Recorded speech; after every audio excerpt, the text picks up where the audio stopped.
Welcome back to the Rollout. I'm Linsay Rousseau. And I'm Genevieve Marie. Hello and welcome. We have a great show for you today, and we have two amazing guests to talk about Transformers. War for Cybertron, because season 3 just came out Friday. So watch it now. Don't watch the rest of this until you watch it, because there might be spoilers. Just giving you a heads up now. Pause the video if there are spoilers you are worried about. I need to pause the interview because I haven't seen it yet. I haven't seen it either. I don't know what happens. Like, I read the script 2 years ago. I have no idea what happens anymore. I'll describe it all to you guys. Yes. Like, scene for scene, like just like a radio play. You're like, I've got it memorized. But we are joined today by Phil Bache, who is the amazing voice director for all 3 seasons of Transformers War for Cybertron, and Matt Murray, who is an executive producer. Thank you guys so much for joining us. Why don't you quickly tell us a little bit about yourselves? Phil, let's start with you. Oh, I was going to pass it to Matt. Okay, then Matt, let's start with you. I'll start. My name's Phil. I currently voice direct in TV, animation, and mostly video games. I'm known for helping to push performances on projects like the whole Life is Strange series, Tomb Raider, Rise of Tomb Raider. I've worked on Guild Wars 2 for like too long, 10 years, Skyrim, Fallout. It's been a pretty cool run. Awesome. And Matt? I don't even know how to describe myself, but I've done a little bit of everything. I've been a producer, line producer, production manager on a variety of content, reality television, commercials, new media, comedy sketches. I mean, you name it, I've pretty much worked on some form of it. And I find myself in animation most recently and really enjoying it. Okay. And I'll just say also that Matt is one of the best producers I've ever worked with, and also insanely creative and has really good judgment calls. He was very good to work with. You're too nice, Phil, but thank you. So is animation your favorite medium, Matt, since you've done so many other things? Don't know. I've loved pretty much everything that I've worked on, and there's a certain energy to being on a set and stuff like that, but there is something that's really incredible about animation, because like you think about everything at such an early process that like there isn't kind of that like, you know, quick, we're on set, we got to figure this out. Like you think about every story decision at every step of the way. And so by the time you get to the end product, you know exactly what you're going to see at the very end. And I really, really enjoy that aspect of it. You hope it works out that way. Well, yeah. Of course. Yeah, because it's like once you have the animation, it's not as easy to just be like, oh, can we just redo this part here? Yeah, exactly. Animate that. It's only going to take like 4 months. It's fine. Yeah. Not like fixing it in post or whatever. Yeah. So speaking of animation, so obviously we're here talking about Transformers. So, you know, this was a new, I mean, I don't know if you want to call it a reboot, there's a lot of names being thrown about, you know, around it, but obviously we'd gotten the Transformer movies, but this was kind of the first animated series we'd had in a while. And, you know, they kind of took a unique turn on it. You know, one thing a lot of people mention about it is it's a lot darker, a lot grittier. Obviously it was for Netflix, not for, you know, a children's network. But what did you guys think about, you know, this new iteration of Transformers, you know, the fact that they did go deeper and darker? And Phil, do you want to go first? Sure. Go for it. When I was told what they wanted to do, I was excited about it. And I was excited about Matt, FJ, and the writers kind of being able to do more of what they wanted to do, or run things a bit more from the start versus what was originally done on Machinima, because they had the Power of the Prime series, and I came in on the 3rd season to help out, and that's kind of how we were introduced. And when they said that they wanted to do something a bit darker, I definitely got excited, because there were certain references that were pointed out. One of them being, it's hard to, without it being keyed out, Batman the Animated Series. Yeah. Also, it was funny because FJ, I remember, said a few times, like, Dunkirk. We want Dunkirk. We want it dark. We want Dunkirk. And that was really pressed pretty hard. And what I latched on to was the idea of like, when people, the stuff that we grew up watching, it's like there's always like a two-part to this. It's always like, do you remember it with rose-colored glasses, or was it actually like incredibly good? Mhm. And I find myself somewhere in the middle on both for different projects. Like I get in arguments with people about, no, Never Ending Story is still fucking incredible. And some people are like, no, you're remembering it like it was great. And some of the old cartoons, it's like Transformers was great, but I do think that the more it gets pushed into more of like I personally prefer this version of the story where it shows how hard it was on these characters. I appreciated that. And then the other thing I would say is that when I saw the concept art on their walls in their offices, that's when I started to get like crazy excited about it. So Nice. Yeah, I mean, I don't have too much to add to that because Phil said it beautifully. But yeah, when I was brought onto the project and FJ DeSanto, the showrunner, sort of explained what the take was going to be, I was just so excited about it. Because like, I mean, that really meant we had no restrictions on the age range that we could tell a story for. Like there was nothing that would be too complex or, you know, too scary. And I think it's a show that, you know, almost all ages can enjoy. Like that, it's not, we didn't push it too far. That was not the intention. Yeah. But we also didn't shy away from, you know, really, really dark topics like genocide and war and death and stuff like that. And it was really fun to get to dive into that stuff. Yeah, I remember my friend, he messaged me, he's like, he just watched it with his, I think he was like 7-year-old at the time. He's like, you didn't tell me this was so dark. He's like, there's pikes with heads on them. Like, what the hell did you just have me watch? And I was like, I warned you it was darker and grittier. that was the favorite part of the trailer for me, was especially the reactions of the trailer, was watching people when it got to that shot, whatever it was. I think it was like a 1-second shot, maybe. Yeah, it wasn't long. But it was long enough to see reactions from people be like, oh shit. Going. I'll never forget when I saw a sketch of that scene in particular. I think we were in Japan, FJ and I, and that was the first time we saw it. Like we obviously, it was in the script. We knew it was going to be there, but seeing it drawn out like that, I looked at FJ and I was like, uh-oh, did we go too far? And he's like, no, it's going to be great. And it's great. Like, I think it really, you know, sells the dire nature of war and yeah, you know, those are dark topics, but you know, I think a lot of kids are mature enough to handle those types of things because unfortunately those things exist in our real world. Yeah. Well, you do also have series that are out there like the Clone Wars and Rebels, and like that all literally deals with war. My question is, who do you answer to as far as like how far is too far? Like who decides what the line is? And did you have to argue for some things? Did you have to like negotiate? What does that look like?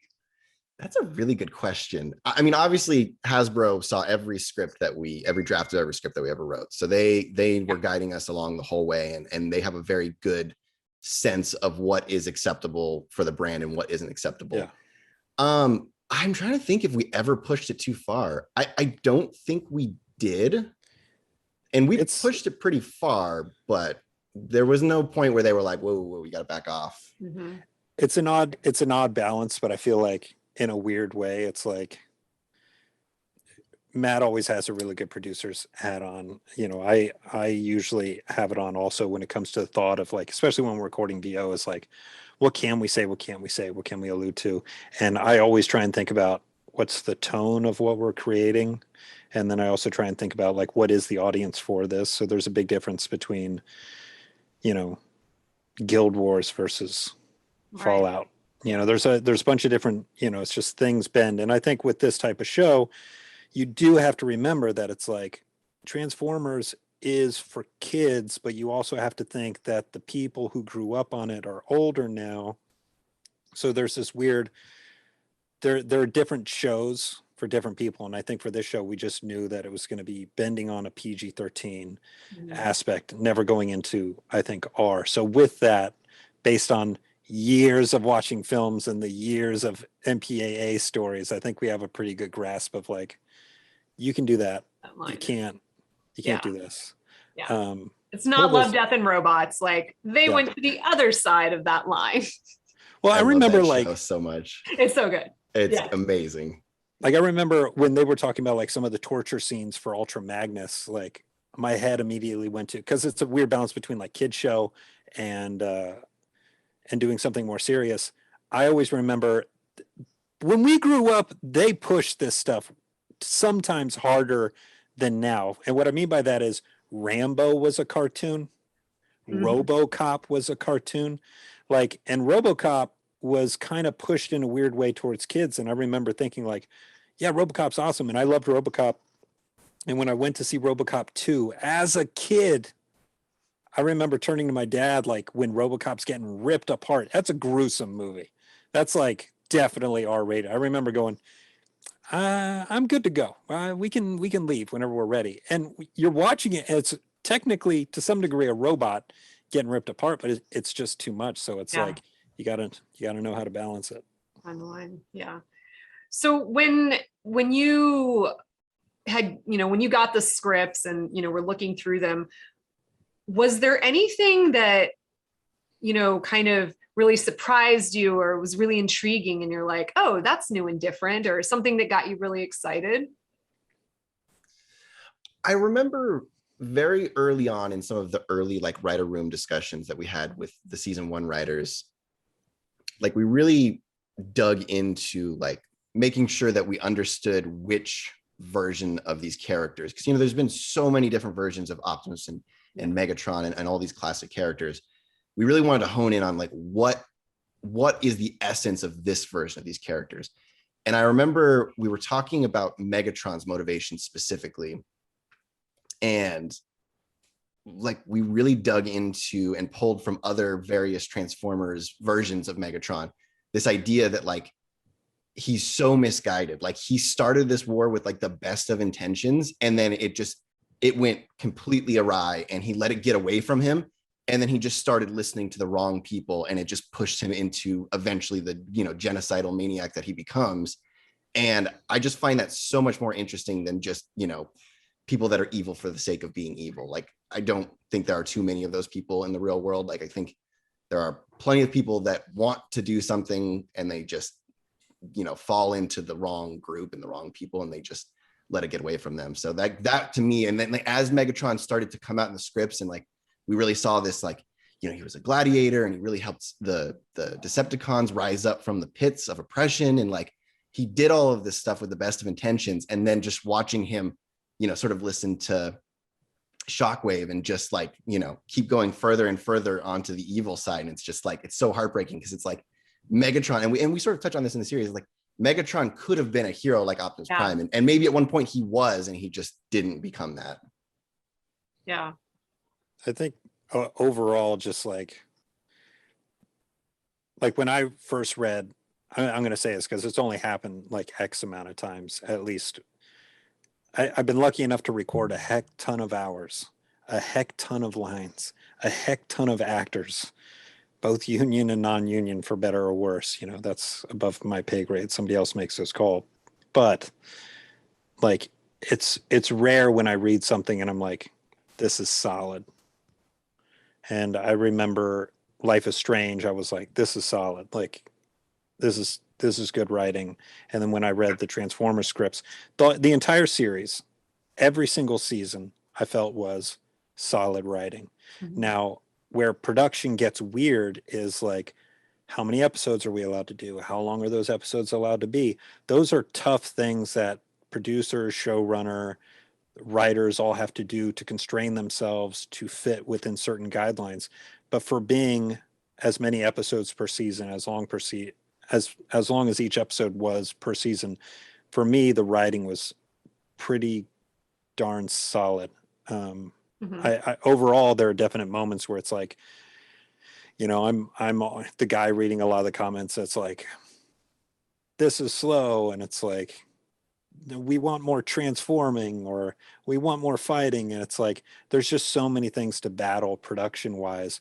But overall, it's like there's no way that anyone can change my thought that with what the show was, the writing as a whole, how it was handled, like think about Star Wars. If you want to make a Star Wars, better yet, if you wanted to write like Shadows of the Empire is a good example, because Shadows of the Empire occurs within known universe parameters, right?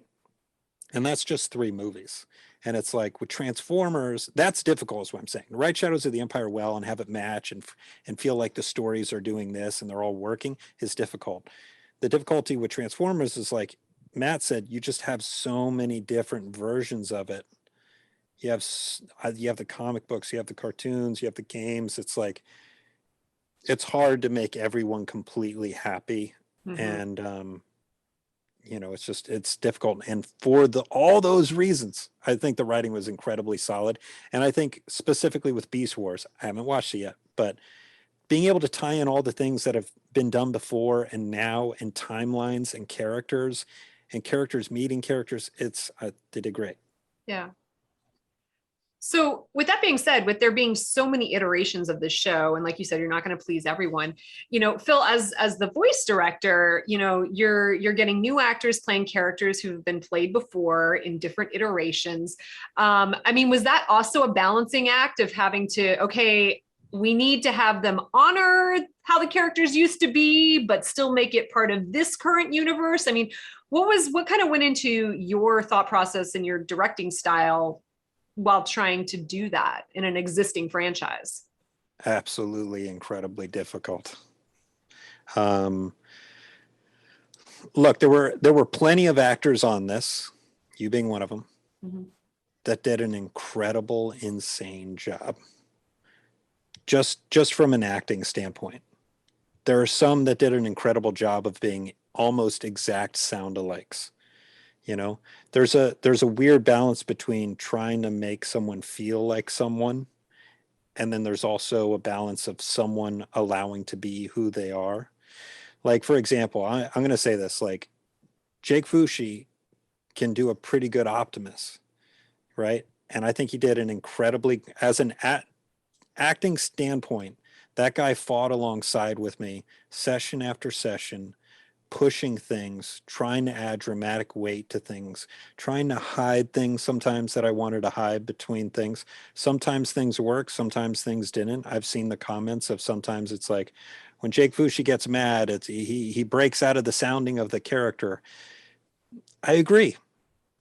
When he gets angry, sometimes maybe doesn't sound like it, but was it good acting? Did he hit the emotional beat required for that scene? And I think he did. And everybody loves Megatron. Everybody, loves Jason Marnocha. Frank Todaro as Starscream is definitely a fan favorite because he killed it. Keith Silverstein has always been great. I played him as Torbjorn today. Like, there's so many great people on the cast, but it was incredibly difficult to do. And one of the things that was difficult was just trying to push this world where we wanted to go. As I was told, Dunkirk, let's go dark, let's do this. Taking some of these actors and saying, like, it's Transformers, I know you know what it is, but let's bring it down. Like Edward Bosco is a huge fan. A lot of people like what he did with the characters. I did. I thought him as Ultra Magnus was amazing. But that was an interesting call, and I've told Edward Bosco this, is that Edward Bosco was in talks, like especially me and Matt talked a lot about, we were like, we think he could play Optimus. But what was interesting about picking him as Ultra Magnus is that it was like, this is who Optimus looks up to. So he had more of a even deeper, darker tone, even more of a weight on his shoulders that just shows like, Optimus, you're not getting it. And that's why he works for that. And I think Jake works really well as a new, young, not as prepared, not as well known, not as prepared Optimus Prime. And that's the way he was written. That's the way the show was done. And for me, that's interesting. I'm rambling too much, but the part of the reason why I don't like Superman, it's not that I don't like Superman. The reason why Superman is this perfect being, it's a god. It cannot be destroyed. Like, it makes it incredibly difficult to write Superman stories, like incredibly difficult, because he's almost perfect. So what's great about this version of Optimus is this is a story of learning. And honestly, that kind of Superman story interests me more than I am perfect, I am Superman. Like, And I like Optimus learning, and I think he's going to have even more battles in Beast Wars, as has already been seen by the trailer. So yeah, anyways, that's my long rant, but it was not easy. I've had some really difficult sessions, and I'm known for pushing actors because I don't hear what they're doing. I hear what they can do. So I try and push an actor to a place where it's like, you have no idea what war is, you know? It's like doing G.I. Joe. Dude, those guys are at war. What they're showing are a lot of people dying, but it's like the truth of what they're talking about is worse. And I think it would be an injustice to people who are fans of Transformers and who have also had experiences like you have. It's like, war ain't pretty. So when I hear people make war sound cool, that's when I'm like, yeah. So Matt, kind of similar question from the production side of things, you know, when things were, you know, still in the development process, I mean, how much attention was given to the previous iterations of Transformers and, you know, trying to honor those, but still make this what it became? It was extremely important during the beginning, and it never stopped being important. Like, I lived on the Transformers wiki. Like, I would just pour through every entry and just like try to figure out, like, you know, every version of the character, you know, what made them tick, like the really important things, the touchstones of all those characters. And, you know, I just made sure that at no point did we like severely violate anything that had come before. I mean, obviously there are times where we had to conflict with, you know, previous iterations and stuff like that. And that's just the nature of, you know, creating something. But even like even when we were doing the sound mixes and stuff like that, like I would be pulling up like episodes of Transformers and going like, okay, no, this character made this certain sound one time in one episode. Like, we can do that. Like, it's fine. Like, we're not, you know, changing anything too much, you know, but obviously we were always trying to like not test our boundaries, but we were always just trying to push the envelope just a little bit, you know, take some of these characters outside of their comfort zone just a little bit and, you know, give something new for fans to see. Like, oh, I've never seen, you know, that character act quite that way before. And that's an interesting new angle. Yeah, that's really, yeah. I always feel like working within an existing franchise has to just be one of the hardest things to do, unless, you know, you are Kevin Feige and you're like, nah, we're just going to do whatever we want. And maybe it'll fit. Maybe it's our, you know, it's a new thing. And nobody gets mad at him because I think he does it the best. Yeah. No, I know. Yeah. For Like real. that guy is like someone I would kill to work with. That guy, like what they're doing. I think it's both. I think it's both the easiest thing to do and it's the most difficult thing to do, because it's easy because, you know, to create a good character, honestly, can be difficult for any writer. And it's like, once you have those characters in place and you have that world and you have that structure and you can play in it, I actually find that to be easy. The difficulty is the weight of doing that. Yeah. How much do you respect it? You know, and we've, you know, I could go into my rants, but I won't. We've seen a lot of people do it right. We've seen people do it wrong. Yeah. I think we did pretty good. Yeah. Well, a lot of the Transformers, everything that's film and TV that I have seen anyway, involves humans and of some sort. And this one definitely does not. And I think that's a very interesting thing to see, actually, because I've always said that I want more Transformers. I want less humans involved in the picture, because the Transformers themselves have this, you know, huge history, and we either get to see a snippet of it, we get like maybe one episode of it, and then it goes right back to either, you know, the humans and on Earth and their problems on Earth. And it's less so much about the stories of the Transformers themselves and more about how they can service humanity / like the kids group that they're hanging around with at the time. Right. And so was that a breath of fresh air? Did it make it more difficult to nix the human element of it. I mean, you're not nixing the human element, but the humans as a, you know, and Earth pretty much. Yeah. Yeah, what I was gonna say is you already hit it, which is not missing the humanity, missing the humans. That's the thing that was one of the hardest things to do, which is like make them sound like these people, but also like they're still, I need to care for them. If everyone was like, do this, well, sure can. It's like bringing down some of the weight into it, honoring a lot of the writing and trying to bring it home and grounding it is what brings in the humanity of it. Like there are really great moments between Alita and Optimus for me, which maybe pull some of that the most because we see a little bit more of what we're fighting for. It feels like we never really see a family. We never really see like people, but I see the hope of family. I see the hope of something between them. So it's that. So, and the other thing too that's funny about this is like anything that maybe like something didn't turn out the way we wanted it to, or you know, sometimes I do agree with some of the comments. It's like sometimes you just got to be like, you know, that's something I got to learn from on this project. And some of the reviews and criticisms that I read, it's like, yeah, I can get behind some of those comments. I think we could work on that. But anytime that someone's upset about that, the thing that they always do to like counter is like, yeah, but it had no humans in it, so we're happy. Like the thing is, people don't realize, and there are people out there. I watch them. There are people out there that are like, my life was changed because of Optimus. It's like people don't realize, like, no, we watch Transformers because we like Transformers. Like, why is this hard to understand? Right.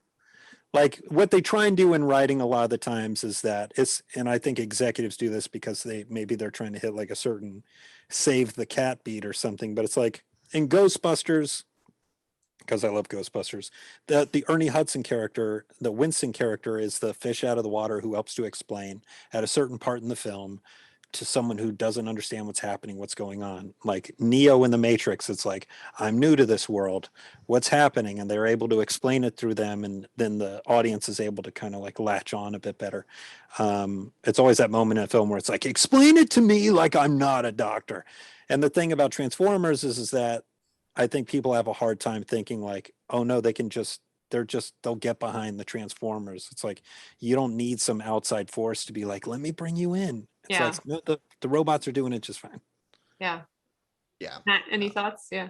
No, I mean, that you hit the nail on the head. Like, I think a lot of people mistakenly think that you need, like, humans need other humans to, like, you know, have that emotional anchor to, you know what I mean? So like they can relate to them. And I don't think you need that for Transformers. I mean, there's so much humanity in those characters, and they go through a lot of the same struggles that we do and have the same relationships, that it's like, they might as well be humans. You know what I mean? They happen to be, you know, aliens that live on an alien world that are mechanical, that can transform. But, you know, I feel like everyone can relate to, you know, them as characters and emotional beings. Right. You know, a lot of people have kind of, in some of the comments and the reviews, have made the comparisons and saying like, this was a really timely show. Like it seemed to touch on a lot of elements that are kind of pertinent to the world today. I mean, was that something you all were cognizant of, or did that just, you know, in telling this great story, that just happened to be something that came out of it? Because I definitely see a lot of parallels with what's going on in that story and a lot of the things we're saying today in the real world. Yeah, I mean, look, we don't want to be preachy. We don't want to lecture to the audience. Like, that's not our goal. But like, every creator brings in their filter of the world to, you know, the things that they touch, like that. And that goes for every single person that works on the show. Like, you can't not bring your experience into things. So yeah, I mean, you look at the world, and not just even the modern world. Like, I remember when we were really into the development process of this, I was burning through the Ken Burns Vietnam documentary at the time. And I was obsessed with that. I think if you guys have not watched that, it's amazing. Trent Reznor does the score to it. It is so good. And I just like, that war is, I mean, I'm not going to make this a Vietnam podcast, but like, it is so fascinating because there are so many layers to that conflict. And I remember like bringing some of that into the writer's room and like, you know, making sure that like there was a lot of complexity to this war. It wasn't just, you know, good versus evil. Like there had to be those, you know, layers of gray in between. And that's why like a character like Jetfire I really enjoy, because you get to see that pull of both sides, you know, on that particular character. And just that stuff is, it informs the creative for sure. Right. Well, and I think, yeah, there was a lot of parallels with that, because, you know, one of the most poignant moments is when, you know, they're walking into, well, the makeshift med bay, and, you know, they're having the conversation about how none of these people were actually soldiers. They just ended up finding themselves in a war. And it's like, you know, very similar to Vietnam. It's like you're drafting someone. It's like, I was a baker, I was a, you know, an artist or whatever. And, you know, all of a sudden you're now thrust in this situation and trying to figure out how to reinvent yourself and survive. Absolutely. Yeah. 100%. Yeah. So what is one of the things that you love most about the Transformers universe? Like, that gets you excited? Oh, Phil, do you have a good answer? I need to think about this one for a second. I mean, it's just Optimus versus Megatron for me has just always been so great. It's those old school battles that the thing. I honestly, Power of the Primes did a really great job, especially third season when Matt and FJ were on it. Like seeing this turn in Megatron, like one of my favorite lines from that third season was like, there's a moment when Megatron's walking and he's having to lead a lot of, you know, Autobots along, and he just has a moment to himself where he's like, Optimus, if you could see me now. Like that was so great. And there's just so many great things to, it's like Batman, Joker, Lex Luthor, and, you know, Superman. I was going to say Clark Kent, but it's Superman. And those battles are so great. And I like seeing the other side. What I appreciate about this iteration of Transformers is that we get to see even more of Megatron's hard choices and turns. You know, second season, you had to turn off the power to one of the grids. It's like discovering some of that I thought was really neat. But what I appreciate is that we still have good and we still have bad. And those lines are still not like so gray. I think the thing that I'm not appreciating about current cinema and storytelling is like, you know, someone read in a screenwriting book, like, villains are heroes to themselves and they believe in what they're fighting for. And it's like, yeah, but we're taking that to an extent to where it's like, I'm not going to say any names, but it's like, you guys might know already, but it's like, this bad guy used to kill animals. Okay. And now they're cool and we should get behind them. It's like, some of that's like going so far that it's like, you know, can we, Right. there are bad guys out there. And I think one of the best moments and lines from The Dark Knight that I think of in general, I think Alfred said it. I think he said, there are some people that just want to watch the world burn. Was that the third film? I think that was for Bane. The second one. It was second. It with was Joker.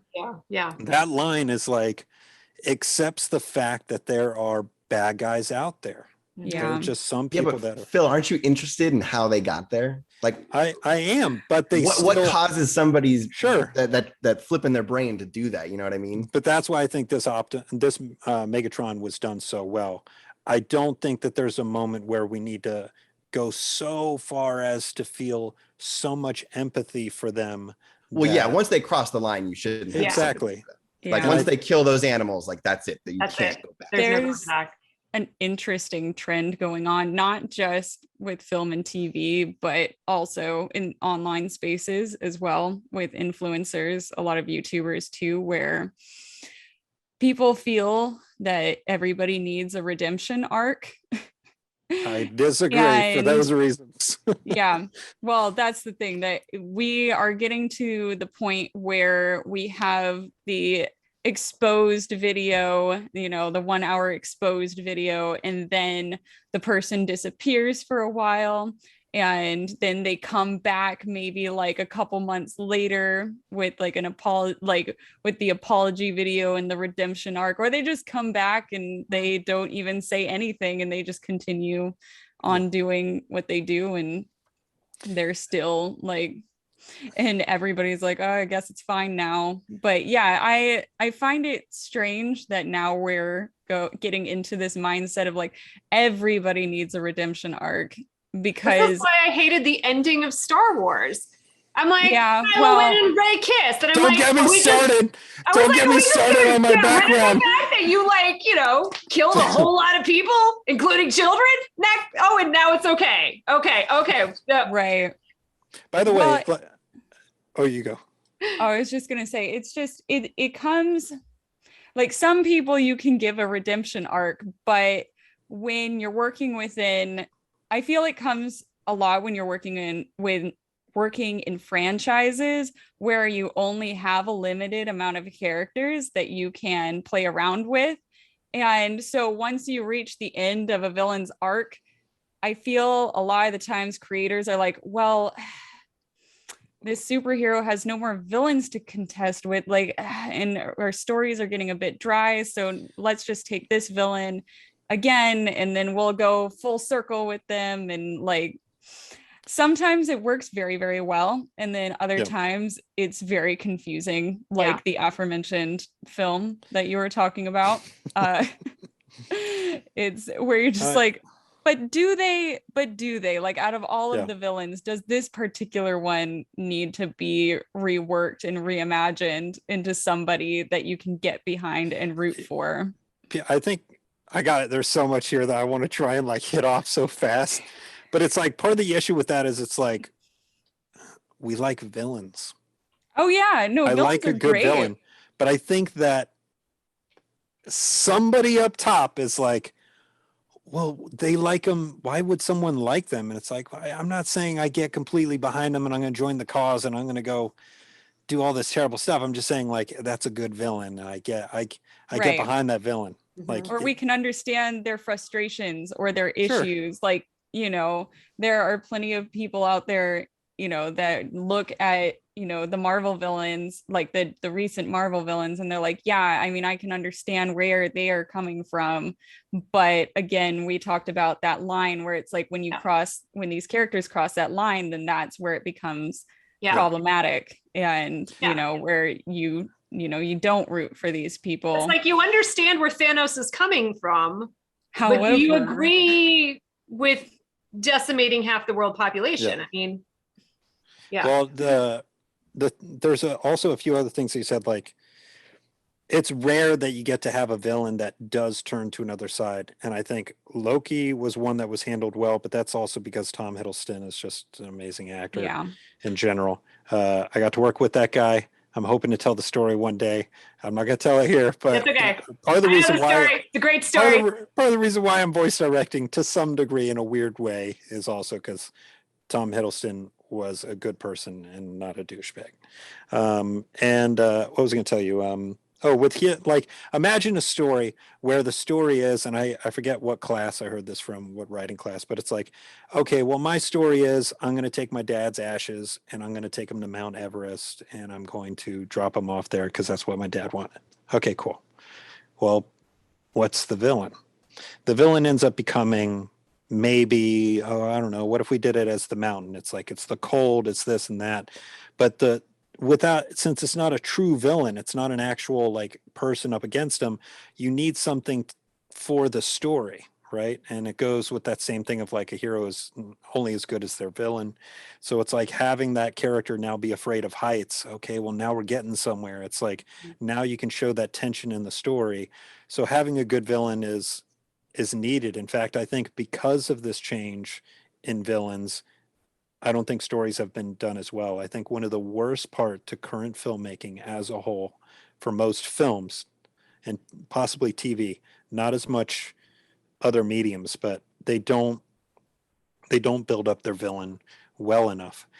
And then to your other point, which I find to be incredibly big, is like, and it's honestly my biggest fear for Marvel right now, is because Marvel is doing an incredible job casting is great, great casting director, great like stunt sequences, great job with the new technology. Like you could go on and on and on. They're doing great over there. My issue is Thanos, and you built it up that long and that big, and you gave us teasers and all these Marvel films. It was so well planned that now it's like, it's hard for me not to close the book because it was done so well. That it's like, who's coming? Kang. You know, it's so Apparently. but it's like, how do you make me care as much as that's the battle for them? It's like, how do you make it as great as what they've done before? That's the battle. And also, again, to bring it back to this, is like, what I loved about this, again, with Megatron, what the writers did is they didn't be like, it's easy to be like, oh, well, the reason why I turned was because of this. And it's like, there's the moment. See, we put it in there and we moved on. What I liked about it was this, it's a very slow turn. So we still allow it to be the villain. We still get there, but it's still like, there's just a lot of different turning points. Right. I will say the one thing, not to like turn this into Marvel discussion, but I will say the one thing that I found, that was 2 weeks ago, or no, that's actually going to be next week too.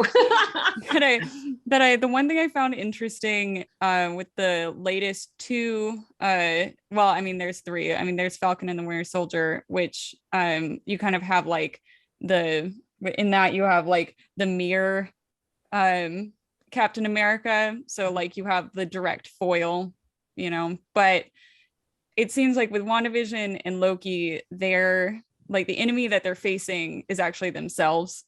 In a lot of ways, like the big bad is actually them having to get over their own personal issues and BS. And I think that I actually thought was very interesting. Like, I was not threatened at all by Agatha, but Wanda herself. Yeah. All that, like, now that is a trained power and right. And she makes some very questionable and some like really horrible choices that you're like, oh, okay, I like it. Brainwashing an entire, or mind controlling an entire town. You know what's so interesting about that story, and like where it's like, this is one of those things where the comments, I bet you money it could. I haven't really gone into the comment section for that show. I watched it, but I think it'd be interesting is that I bet you that there are comments in there that are like, this is disgraceful. I can't believe that this character would ever do this. And I bet you that there are people in those comments who have lost someone in life, and they're like, if I had the power, I'd probably do it. And I think that's, that's the hard thing to create is, having truth behind it, true truth. It's a weird thing to say, but it's the idea of being like I said, it's like making war sound cool. It's like, all right, well, if the video game or the project that we're making is like, I don't know, Sunset Overdrive, or I don't even know, like Overwatch has kind of this kind of fun nature to it because it's more like you're playing paintball, and there's that. But if it's like it's war, people who have been in those situations or understand those types of people, it's like those people will be turned off by it. So there's a weird balance. Right. It's truths that like hit home and that are written and presented in a not like a correct, oh my gosh, I just froze. There we go. Not in like a correct manner, but in a way that is that is self-aware, that kind of is like, all right, this is how I'm just going to, unfold this, respectful, and unfold it to the audience rather than just like dump it in like a line. They take their time with it and they actually like grapple with the issues. Yeah. Matt, I know we've like veered around, but what is one of your favorite things about the universe, the Transformers universe? Man, we ranted a long time.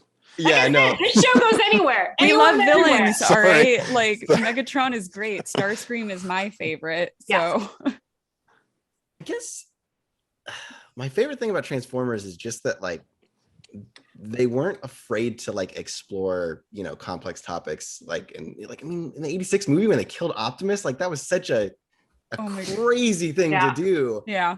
and like, you know, and then there's the great, you know, storyline where, you know, Ultra Magnus is then thrust with all those responsibilities that he didn't want. And, you know, there's so much of that in that universe that is just so rich that you don't get in. That's why this franchise is, you know, stood the test of time, because there are those, you know, complex topics that people can really dig into, and they stay with you for a long time. You know, there's so much stuff we watched as kids that, you know, there's stuff that obviously stayed with us our entire lives. And then there's plenty of stuff that, I don't know about you guys, but like somebody will mention a title of something, I'll be like, whoa, I watched every season of that show, and that just completely left my mind. Like I don't remember anything about it. Yep, I've definitely been there. I will say to that point, the joke for me is always scare the kids. And like, I wish that people would be okay with like everything today is like becoming so vanilla, or all the villains are also good and everything.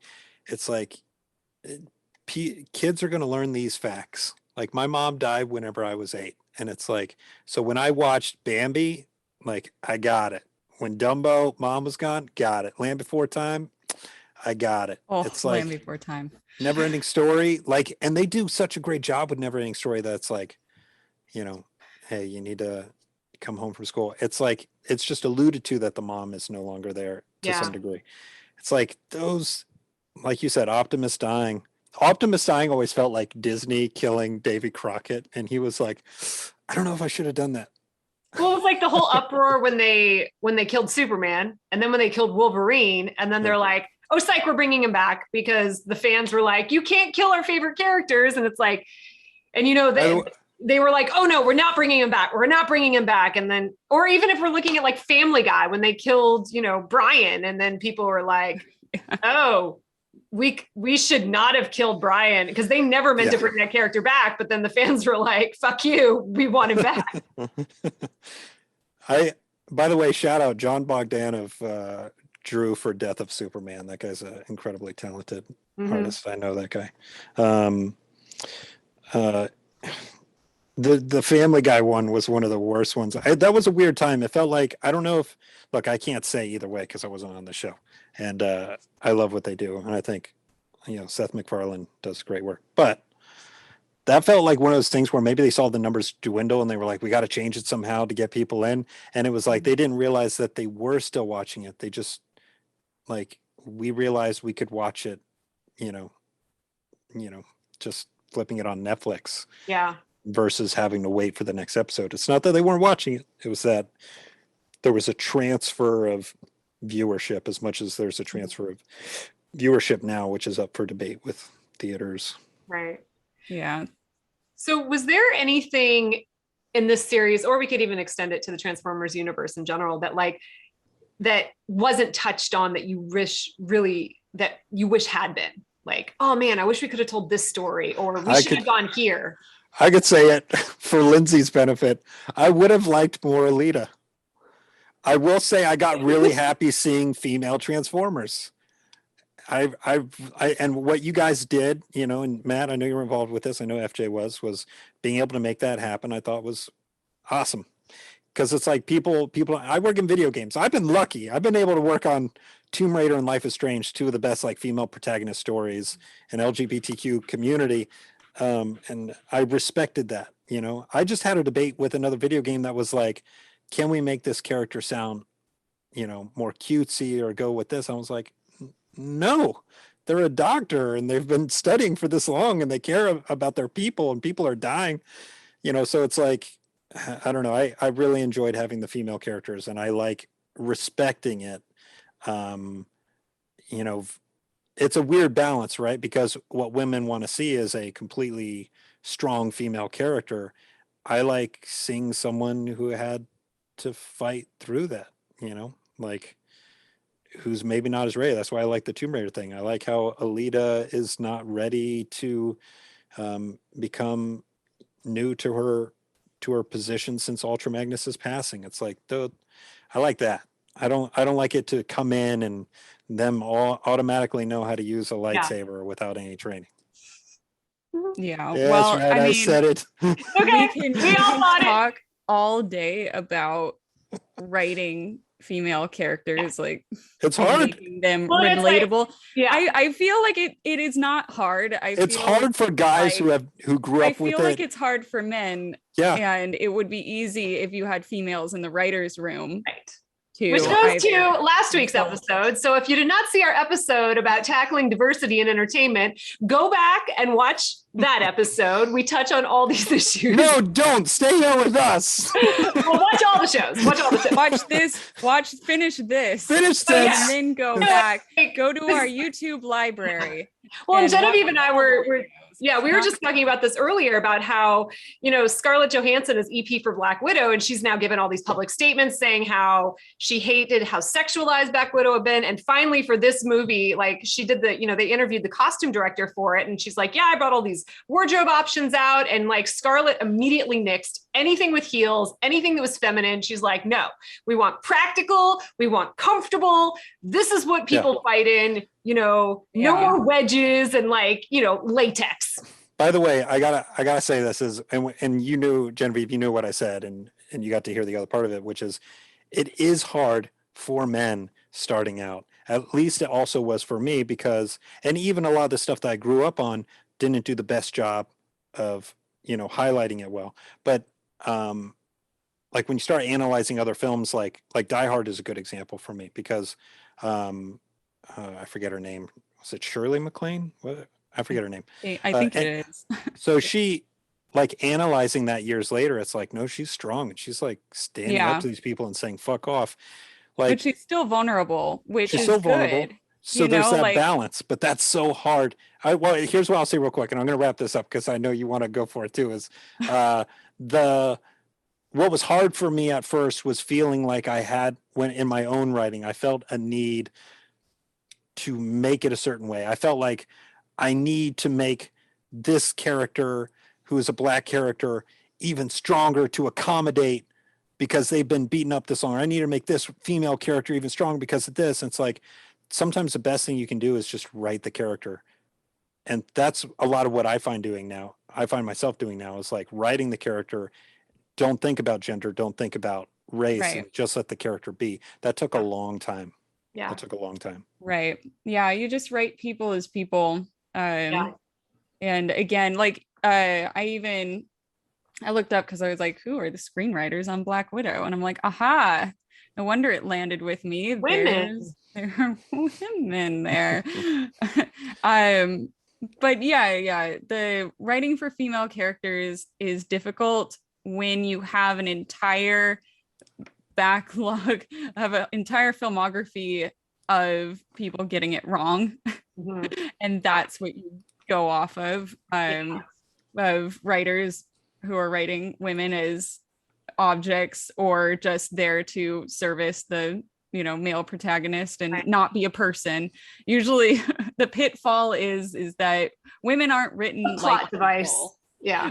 Women are plot devices, and they're not really written like people. But we've been seeing a lot of that change. I mean, Marvel is so guilty of excluding women from from this. They've gotten a lot better. There's a lot of good female comic book because writers. they know they have to. Yeah. And they know that they misstepped, and they know how angry we all were when they took away the single female Avenger that we had for the entirety of, And she was the only Avenger to not get a standalone movie, or 3. Yeah. Besides Hawkeye, but we won't talk about Hawkeye. By the way, I do want to say this because it's a hard thing to balance, and I hope you guys meet me in the middle here and understand this, which is like by the way, I have found, and there's even a group called Women in Animation. I'm a member. There are a lot of really good female writers in animation specifically, and I find that they were able to find a really good home there. I hope that some of those great writers get to do other stuff. There are a few people that I'm a fan of, but anyways, I was going to mention Lisa Kettle, Shane Siders, shout out. They're both good. I know both of them. But what was I going to tell you? God, like, this is the weird thing to think about, where I give them, you got to give them a token. You got to give them a little bit of leeway, which is like maybe it took a while to switch, but like comic books, think about it. Comic books, when they were first starting, the mentality of America, it was like boys do this, girls do this. Later on, they were like, "You're reading.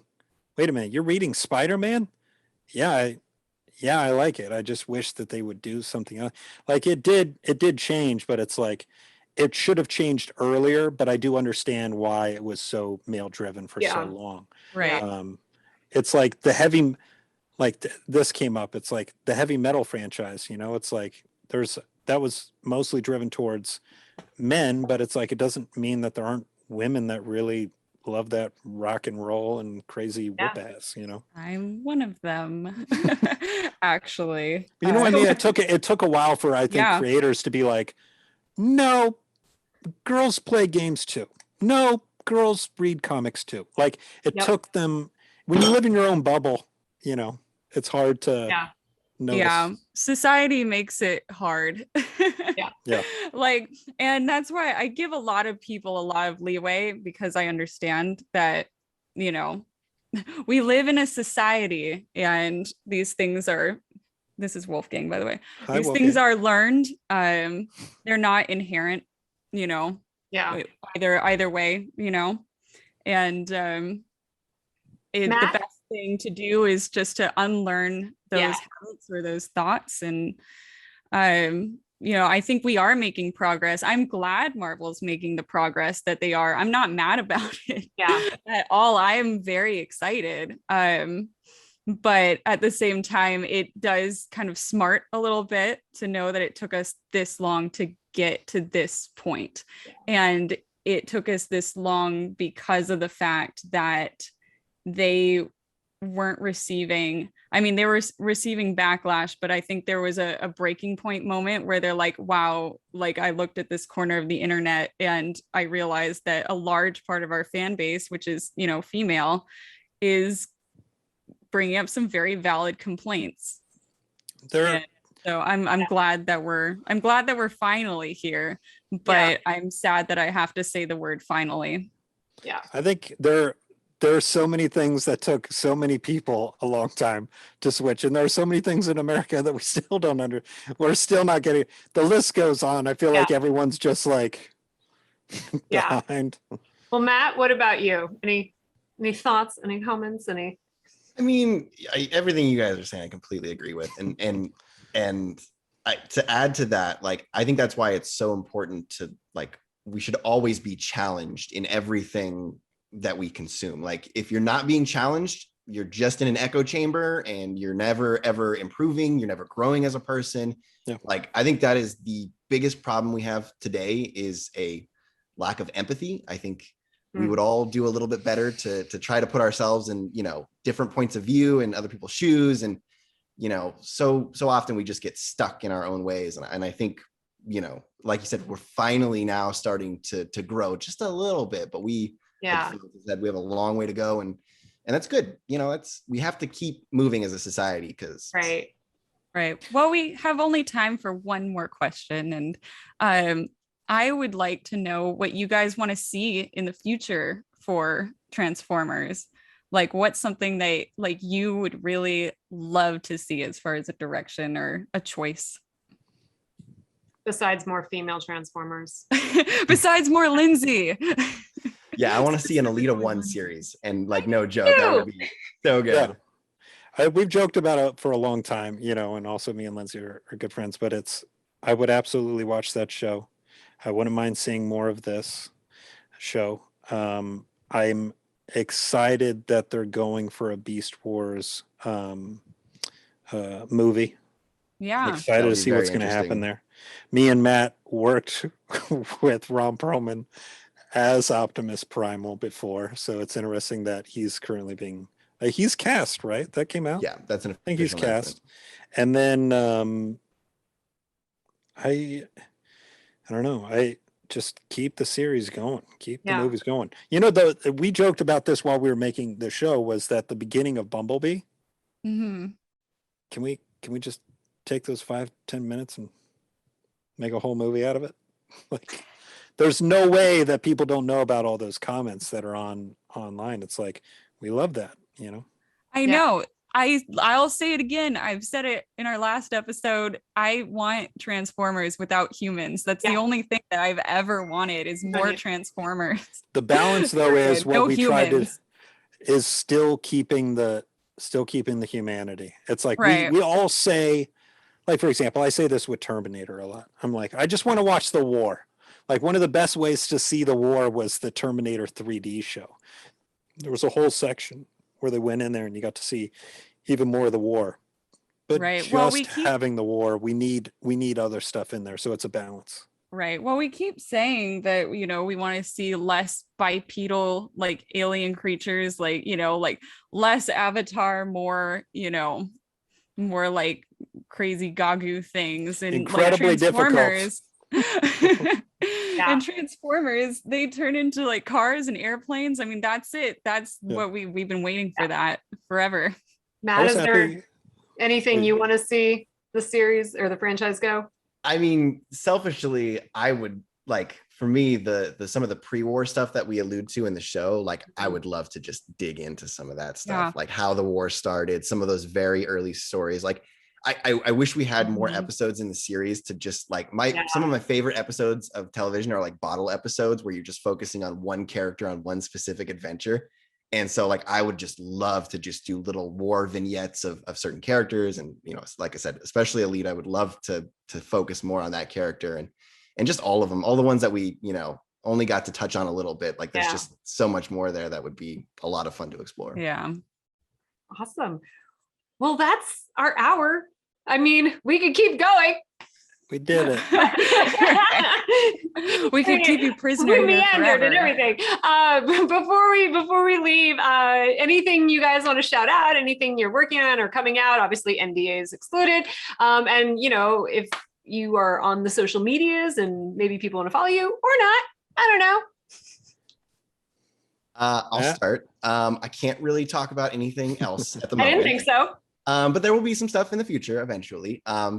But go watch War for Cybertron on Netflix, and then go to your grandma's house and put War for Cybertron on her Netflix account. Watch through the whole series. Go to your aunt's house, do it there. Yes. Literally every account you can find. Watch the show Let there. us get to number one stream, you know, on the Netflix list. Yeah. Yep. And then I don't really do social media. It doesn't bring me any joy. So, you know, don't blame me. you'll maybe see stuff I work on. Maybe you won't. We'll find out. Phil? Got a few games coming. There's a big MMO that's coming. That was a very difficult project to record because it was in Korean and we had to basically dub it. So every single line is ADR'd, and that was incredibly difficult to do, basically to get it within time. Linsay may or may not be on that project. And then there are a few other games that are coming. I've been talking with some people on animation. I've been working on a short film that's in the style of Never Ending Story. I shot a independent feature film that we're working on editing. Have a few scripts out in the world. One of the random things that I'm working on, it's like I got to help save the Jaws shark and get it into the Academy of Motion Pictures Museum. I got to help with that, and they said they would put my name on the plaque, which was nice. Now I'm just trying to I just want to shake Spielberg's hand and be like, hey, I saved the shark. I made people cry in games. So you said when that happened, they would become art. I just want to shake your hand. Yeah. I got to shake Christopher Nolan's hand once. He was like coming into the hospital, and he was there with his mom, who was obviously like probably not in the best shape, needed to be pulled in. And he saw my face go, and he was like, he had this face. I was like, oh shit.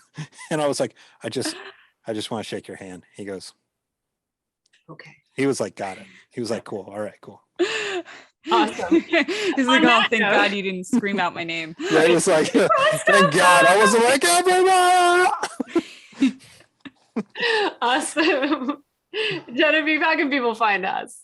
Well, you can find us by clicking that subscribe button, liking this video, and also ringing that bell so that you get notified every time we do an update. We post new videos every Friday at noon Pacific Standard Time, and my video is stuck But we are very, Okay. we're very, very happy that you joined us today. I'm just going to turn this up. There it is. Hey, now you're back. We are very happy that you joined us today. Thank you to our two amazing guests, Matt, Philip. You were fantastic. Thank you for talking Transformers with us and rambling about Marvel. We always find a way to bring it back around. It all comes back to Marvel. It's fine. But yes, thank you so much for joining us. You guys were an absolute delight. All right. And follow our friends over on Culture Slate. Yeah. And we'll see you all next week. Yes. Bye. Bye. Bye.